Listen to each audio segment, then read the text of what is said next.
ইমান গাল কাপোৰ কেনেকৈ ধুম বাৰু, এনেই কঁকালৰ বিষ। আইও মৰিলোঁ ঐ, বোৱাৰী এফালে আহাচোন ঐ, মই মৰিলোঁ।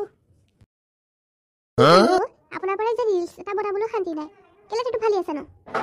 আৰু আপুনি পকাত পৰি আছে যে কিয়? বোৱাৰী কাপোৰ ধুব লাগিছিলোঁ, ভৰিতে পিছল খাই সৰি পৰিলোঁ। কঁকালটো ভাগিলে যদিও ঠিক নাই, উঠিবই পৰা নাই, উঠাই দিয়াচোন। আপোনাক উঠাই দিবলৈ আপুনি কেঁচুৱা নেকি? নিজে উঠিব পাৰিব দিয়ক। বোৱাৰী উঠাই দিলেনো কি হয়নো? নোৱাৰোঁ মই উঠাই দিব, ৰিলছ বনাবলৈ লৈছোঁ ইমান ধুনীয়াকৈ সাজি কাচি, কাপোৰ লেতেৰা হ'ব বাৰু, নালাগে উঠাই দিব। বাবাটোলৈ ফোন কৰাচোন। বাবালৈ আকৌ কিয় ফোন কৰিব লাগে? বাবা অফিচত কাম কৰি আছে, তাক এনেই ডিষ্টাৰ্ব দি নাথাকিব, সি নিজৰ কাম কৰি আছে নহয়। আৰু আপুনি ইমানো কেঁচুৱা নহয় দিয়ক, আৰু এনেকৈ উঠিব নোৱাৰে, পাৰিব।